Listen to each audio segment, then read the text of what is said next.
ಅಯ್ಯೋ ಶಿವನ ಮುಗಿತೇನ ತಗೋ.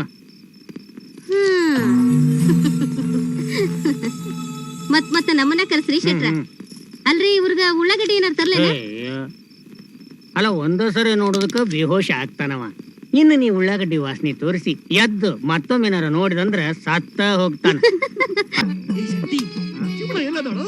ಹೋದ್ಸಲ ಬೆಳಗಾವ್ ಚಿಮಣನ ಕರೆಸಿದ್ವು ನೋಡ್ರಿ, ಆ ಖರ್ಚು 836 ರೂಪಾಯಿ. ಗೊತ್ತಾದ್ ಬಿಡ.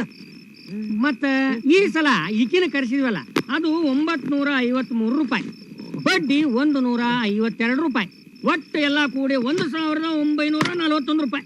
ಕೊಟ್ರಾತ ಬಿಡ. ಹೆಂಗ್ ಕೊಡ್ತೀರಿ? ಎಡಿ ಹೊಲ 2 ಎಕರೆ. ಅದ್ರಾಗ ಏನ್ ಬೆಳಿತೈತಿ ಮಣ್ಣು? ಕೆರಿ ಕೆಳಗಿನ ಮಸಾರಿ ತೋಟ ಬರ್ಕೊಟ್ರೆ ಲೆಕ್ಕ ಬರೋಬ್ಬರಿ ಆಕೈತಿ ನೋಡ್ರಿ. ಏ ಶೆಟ್ಟಿ, ಅದಕ್ ಬಾಳ ಕಿಮ್ಮತ್ ಐತಲ್ಲೋ.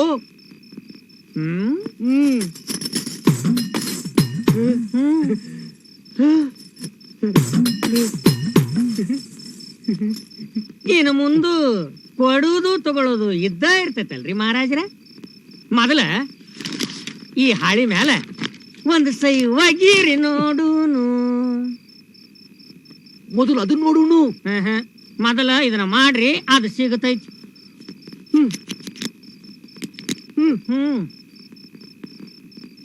ಅಪ್ಪ ಸಾಹೇಬ್ ಸರ್ಗಮ್ ದೇಸಾಯಿ.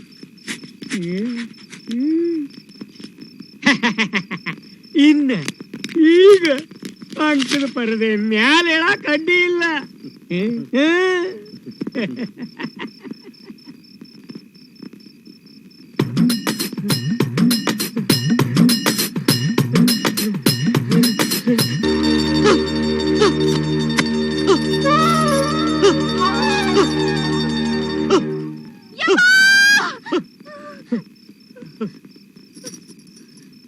ಅಯ್ಯೋ ಶಿವನ ಮುಗಿತೇನ? ತಗೋ.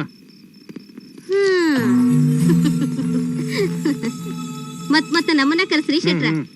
ಅಲ್ರಿ ಇವ್ರಗ ಉಳ್ಳಾಗಡ್ಡಿ ಏನಾರ ತರ್ಲೇನ? ಅಲ್ಲ, ಒಂದೋ ಸರಿ ನೋಡೋದಕ್ಕ ಬೇಹೋಶ ಆಗ್ತಾನವ. ಇನ್ನು ನೀ ಉಳ್ಳಾಗಡ್ಡಿ ವಾಸನೆ ತೋರಿಸಿ ಎದ್ದು ಮತ್ತೊಮ್ಮೆನಾರ ನೋಡಿದಂದ್ರ ಸತ್ತ ಹೋಗ್ತಾನ. ಅದೆಲ್ಲ ಪದ್ಧತಿ ಪ್ರಕಾರನ ಆಗ್ಬೇಕು. ನಡಿಯವ ಹೋಗೋಣ.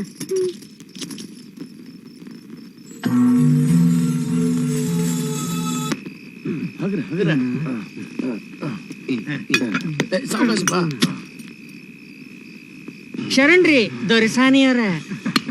ಏನಪ್ಪಾ ಶೆಟ್ಟಿ, ಮಹಾರಾಜರನ್ನ ಮಂಗ್ಯಾನ್ ಮಾಡಿ ಆಡಿಸೋ ಮೋಡಿಗಾರ ನೀ? ಇಲ್ರಿ, ನಂದೇನಿಲ್ರಿ, ಎಲ್ಲ ಮಹಾರಾಜರ ಇಚ್ಛಾ. ಅವ್ರು ಹೆಂಗ ಹೇಳ್ತಾರೋ ಹಂಗ ಕೇಳುವುದಷ್ಟ ನನ್ನ ಕೆಲಸ. ಬರ್ತೀವ್ರಿ ಅವರ. ಏನ್ ಹಿಂಗೆ ಉಳ್ಳಾಗಡ್ಡಿ ಇಲ್ಲ ಐತ್ರಿ.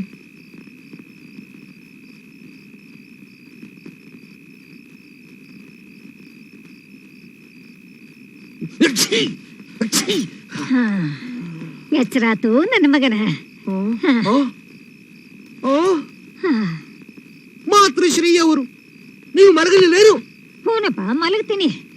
ನೀ ಹಿಂಗ ಮಾಡ್ಕೊಂತ ಇದ್ರ ಒಂದಿನ ಮಲಗದಲ್ಲೇ ಹರ ಹರ ಅಂತ ಕಣ್ಣು ಮುಸ್ತೀನಿ. ಚಿಚಿ, ಅಪಶಕುನ ಸಲ್ಲದು. ತಾವು ಹೋಗಿ ಮಲಗುವಂತವರಾಗಿ ನಾವು ಹೋಗಿ ಏಕಾಂತದಲ್ಲಿ ಏಕಾಂಗಿಯಾಗಿ ಅವಡಿಸುತ್ತೇವೆ. ಅಯ್ಯೋ ಶಿವನ, ಎಂಥ ಮಗನ ಕೊಟ್ಟು ಯಪ್ಪ.